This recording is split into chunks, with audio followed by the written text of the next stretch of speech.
Selamat pagi untuk kita semua. Yang saya hormati Bapak Agung sebagai dosen mata kuliah Tata Kelola Perusahaan.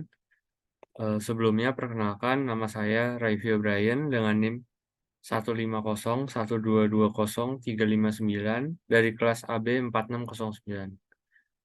Hari ini saya akan menjelaskan implementasi Good Corporate Governance atau GCG kepada perusahaan Starbucks.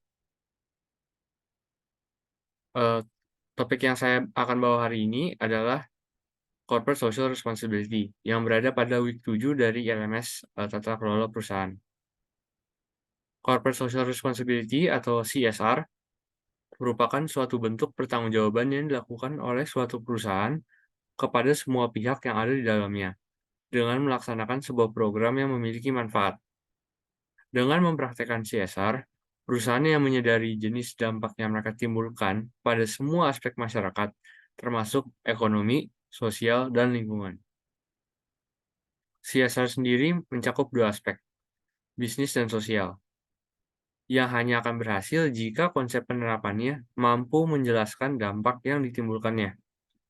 Keberhasilan bisnis bukan ditentukan oleh para eksekutifnya saja, namun juga masyarakat sebagai stakeholders memainkan peran penting.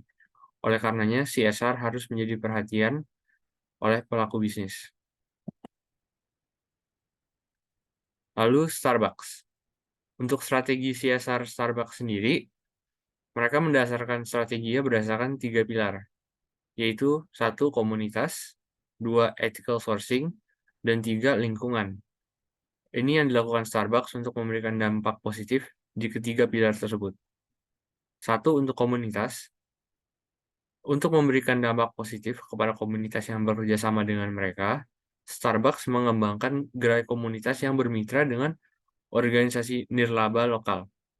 Organisasi nirlaba yang bekerja sama dengan gerai-gerai ini menawarkan layanan yang ditujukan untuk memenuhi kebutuhan komunitas tempat mereka berada. Starbucks sendiri kemudian mendonasikan $0,05 hingga $0,15 per transaksi kepada mitra nirlaba tersebut. Selain itu, Starbucks juga telah berjanji untuk mempekerjakan setidaknya 10.000 veteran dan militer aktif pada tahun 2018 dan berfokus kepada keragaman dan inklusi, termasuk ras, gender, dan lain sebagainya di tempat kerja. Perusahaan ini juga menyediakan kesempatan pelatihan bagi kaum muda di komunitas mereka dan bahkan telah mengembangkan Starbucks Foundation, sebuah organisasi 501(c)(3) yang bertujuan untuk memperkuat komunitas-komunitas tersebut. Ini hanyalah beberapa dari banyak inisiatif yang berpusat pada komunitas. Nomor 2, ethical sourcing. Perusahaan ini berkomitmen untuk memastikan bahwa produk mereka yaitu kopi, teh, kakao, dan barang-barang manufaktur lainnya mereka produksi dan dibeli secara bertanggung jawab dan etis. Mulai dari tahun 2015, kopi Starbucks telah diverifikasi sebagai 99% berasal dari sumber atau produsen yang etis. Mereka telah mencapai hal ini dengan menerapkan praktik CAFE atau CAFE. Program verifikasi ini mengukur perkebunan berdasarkan kriteria kualitas, ekonomi, sosial, dan lingkungan, yang semuanya dirancang untuk mempromosikan praktik-praktik penanaman kopi yang transparan, menguntungkan, dan dapat berkelanjutan. Ini juga melindungi kesejahteraan petani kopi, masyarakat, dan planet kita. Terakhir, untuk lingkungan, Starbucks pun menyebut bumi sebagai mitra bisnis terpenting mereka dan mengambil pendekatan komprehensif untuk mengurangi dampak lingkungan. Starbucks berkomitmen untuk mendaur ulang dan melestarikan air dan energi.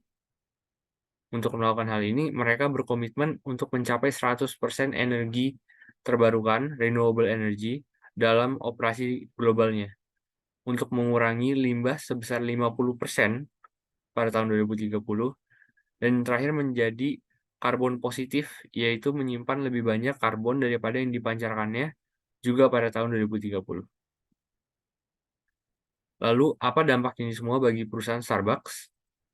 Karena Starbucks memutuskan untuk berinvestasi kepada karyawannya dan komunitas tempat mereka bekerja, eh, Karena perubahan positif yang telah mereka bawa kepada komunitas yang mereka layani, akhirnya konsumen pun menyadarinya. Riset juga menunjukkan bahwa ketika perusahaan mendukung isu-isu sosial atau lingkungan, 93% konsumen memiliki citra yang lebih positif terhadap perusahaan tersebut. Ditambah lagi ketika perusahaan suka berinvestasi kepada karyawannya, karyawannya akan mengalami lebih sedikit turnover dan karyawan juga akan menjadi pendukung perusahaan. Terakhir, setiap tahun, Starbucks menerbitkan laporan tanggung jawab global yang membagikan data yang menyoroti dampak yang telah mereka lakukan selama setahun terakhir. Mereka menggunakan data ini untuk menginformasikan strategi tahun berikutnya untuk memastikan program-program mereka seefektif mungkin. Mereka tidak hanya membuat strategi CSR dan menjalankannya begitu saja. Starbucks meluangkan waktu untuk mengukur dan mengevaluasi programnya agar mendapatkan agar dapat menciptakan dampak yang positif bagi lingkungannya dan juga perusahaannya. Sekian, terima kasih.